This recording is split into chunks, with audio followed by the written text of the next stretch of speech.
She mad because Safaree was on a podcast and he was talking about, they asked him what was the roughest time in his life, and he brought up the Nicki Minaj breakup. Let's watch it. You say your biggest struggle or obstacle you ever had to overcome? Like, I'm not even gonna sugarcoat. Like, I was with Nicki, we broke up, so her fans and certain people, they just wanted it to be like, okay, they're not together no more. Him, let him be nothing, let him disintegrate.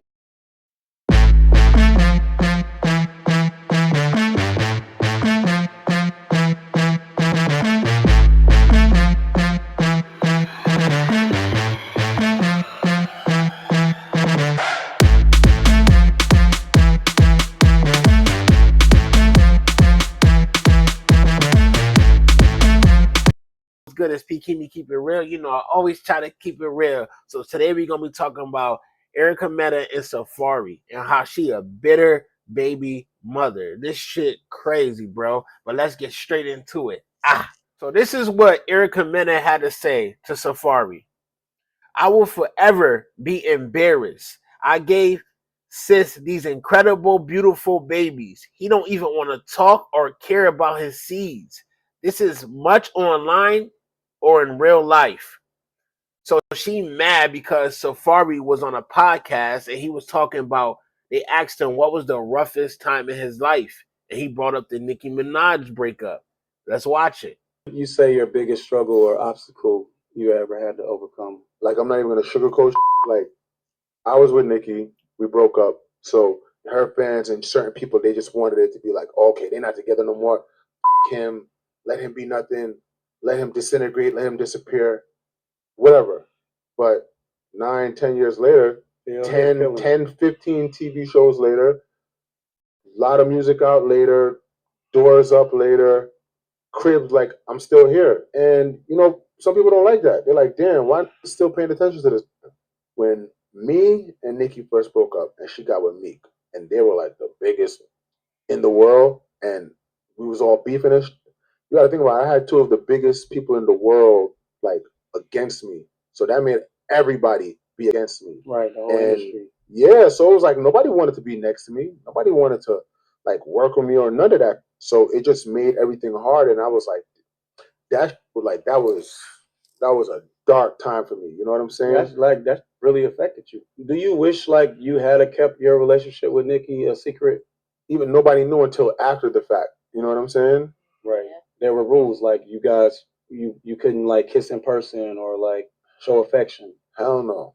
That wasn't even a thought. So basically, he's saying it was one of the roughest times in his life. Like, the whole industry turned his back on him.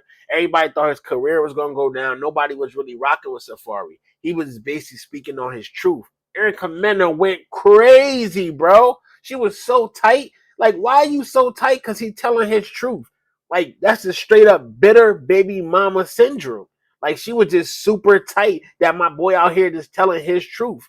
She went crazy, posting pictures, going nuts about how he don't take care of his kids and all this wild stuff just because he told a story about his life. Ladies, don't be one of these bitter baby mamas that can't handle a story from the past, or somebody asks you what was the hardest time in your life and you say a breakup, but not initially the breakup, just the situations that led behind the breakup. This shit crazy. Fellas, you got to watch out for this shit, man. And then after that, she called him out on social media. Erica Mena, you know the shade room, we having all the gossip. So Erica Mena calls out Safaree over his parenting skills. You literally do nothing for them. Come on.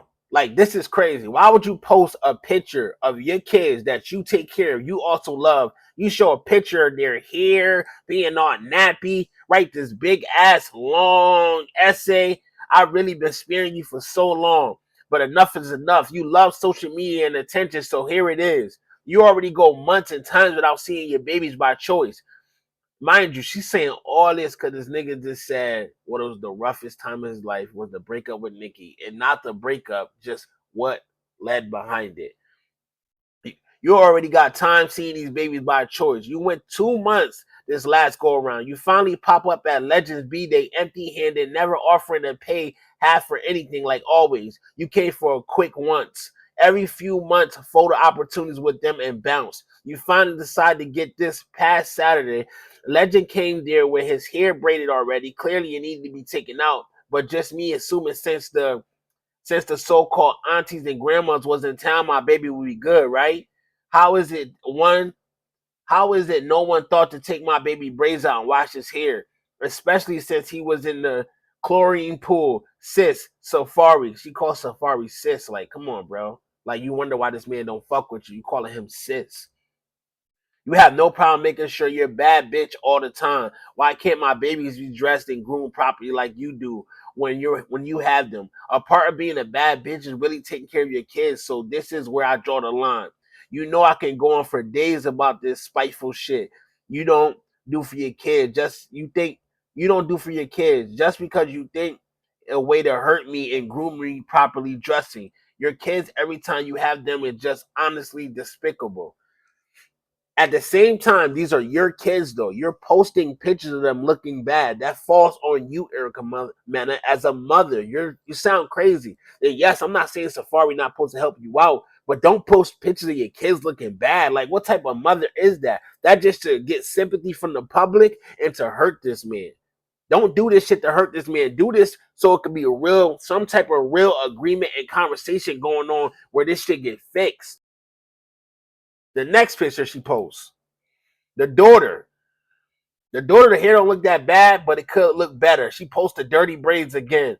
I already be having to eat shit on the low. You purposely dress my kids so sloppy and cheap because you know that's the one thing I take pride in outside their education. You literally do nothing for them outside CS. You don't pay for school, and CS is child support. You don't pay for school, you don't pay for healthcare, but yet you claim you sell it. Their activities, you don't do anything to chip in for their birthdays. You literally skipped out on Christmas and Safaree's birthday altogether this year. What can you do at least when you do have them is take pride in actually and put some effort. You got all this money so you'll get the world and you'll get all these diamonds, but yet when they have your kids, they walking around looking like this. Did grandma or auntie not feel they needed to grab a comb for for your baby sis? Now you talking about his aunt and his grandma. Like, come on, you going way too far. Like, you going way too far. All this over him stating his truth about what was the hardest time in his life. Bitter baby mama syndrome. And then she's finished off with the last one. I ain't even gonna read this shit. Y'all can read it. This shit crazy, bro. It's straight up bitter baby mama syndrome. This shit not gonna help nothing. It's not gonna make him step in the kid's life more. If he wasn't stepping in, I don't know the you know, true split behind this or the true intermesh behind this story she telling because she only told this story after he said something about Nicki Minaj. Like, she's so tight. Like, I gave you these kids, I did everything for you, and you still talking about Nicki? He not talking about Nicki. Young lady, understand you so emotional and temperamental. He not talking about Nicki. He talking about one of the hardest parts of his life was after him and Nicki broke up, how the whole industry turned his back on him. And he thought he wasn't gonna have nothing. He had to climb his way to the top and grind so hard. Like, ladies, take note of this. Don't be this bitter baby mama. And my dude, y'all already know what's up, man. Take notes. You see these traits in these women, don't give them your kids. But let's keep it real. You know, I always try to keep it real. Like, share, and subscribe. Let me know how you feel about this one in the comments.